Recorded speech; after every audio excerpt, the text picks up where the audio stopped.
Struwwelpeter, or pretty stories and funny pictures. When the children have been good, that is, be it understood, good at mealtimes, good at play, good all night, and good all day, they shall have the pretty things Merry Christmas always brings. Naughty, romping girls and boys tear their clothes and make a noise, spoil their pinafores and frocks, and deserve no Christmas box. Such as these shall never look at this pretty picture book. 1. Shock-headed Peter. Just look at him, there he stands, with his nasty hair and hands. See, his nails are never cut. They are grimed as black as soot, and the sloven, I declare, never once has combed his hair. Anything to me is sweeter than to see shock-headed Peter. 2. The story of cruel Frederick. Here is cruel Frederick, see, a horrid, wicked boy was he. He caught the flies, poor little things, and then tore off their tiny wings. He killed the birds, and broke the chairs, and threw the kitten down the stairs. And oh, far worse than all beside, he whipped his Mary till she cried. The trough was full, and faithful Tray came out to drink one sultry day. He wagged his tail and wet his lip, when cruel Fred snatched up a whip, and whipped poor Tray till he was sore, and kicked and whipped him more and more. At this good Tray grew very red, and growled and bit him till he bled. Then you should only have been by to see how Fred did scream and cry. So Frederick had to go to bed. His leg was very sore and red. The doctor came and shook his head and made a very great to-do, and gave him nasty physic too. But good dog Tray is happy now. He has no time to say bow-wow. He seats himself in Frederick's chair and laughs to see the nice things there. The soup he swallows sup by sup, and eats the pies and puddings up. 3.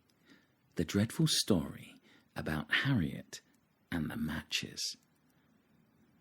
It almost makes me cry to tell what foolish Harriet befell. Mamma and nurse went out one day and left her all alone at play. Now on the table close at hand a box of matches chanced to stand, and kind mamma and nurse had told her that if she touched them they should scold her. But Harriet said, "Oh, what a pity, for when they burn it, 'tis so pretty. They crackle so, and spit and flame. Mamma too often does the same." The pussycats heard this. They began to hiss and stretch their claws and raise their paws. "Meow," they said, "meow, meow, you'll burn to death if you do so." But Harriet would not take advice. She lit a match. It was so nice. It crackled so, it burned so clear, exactly like the picture here. She jumped for joy and ran about, and soon was too pleased to put it out. The pussycats saw this and said, "Oh, naughty, naughty miss," and stretched their claws and raised their paws. "'Tis very, very wrong, you know. Meow, meow, meow, meow, you will be burnt if you do so." And see, oh, what a dreadful thing, the fire has caught her apron string.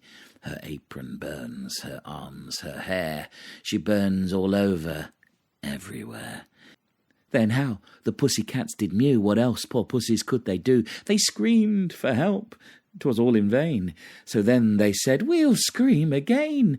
Make haste, meow, meow. She'll burn to death, we told her so." So she was burnt, with all her clothes, and arms, and hands, and eyes, and nose, till she had nothing more to lose, except her little scarlet shoes. And nothing else but these was found among her ashes on the ground. And when the cats sat beside the smoking ashes, how they cried, "Meow, mew, meow, mew, what will mamma and nursey do? The tears ran down their cheeks so fast, they made a little pond at last. The story of the Inky boys.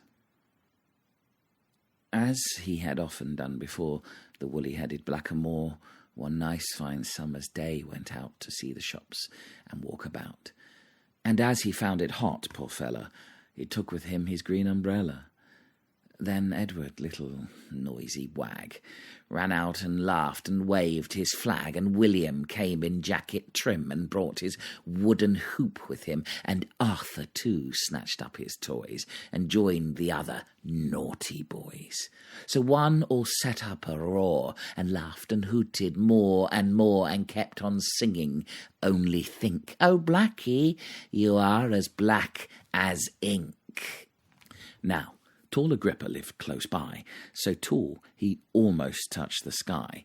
He had a mighty inkstand too, in which a great goose feather grew. He called out in an angry tone, "Boys, leave the blackamoor alone, for if he tries with all his might, he cannot change from black to white." But they did not mind a bit what great Agrippa said of it, and went on laughing as before, and hooting at the blackamoor. Then great Agrippa foams with rage. Look at him on this very page. He seizes Arthur, seizes Ned, takes William by his little head, and they may scream and kick and call into the ink. He dips them all into the inkstand, 1, 2, 3, till they are black as black can be. Turn over now, and you shall see. See, there they are, and there they run. The blackamoor enjoys the fun. They have been made as black as crows, quite black all over, eyes and nose, and legs and arms and heads and toes, and trousers, pinafores and toys. The silly little inky boys, because they set up such a roar and teased the harmless blackamoor.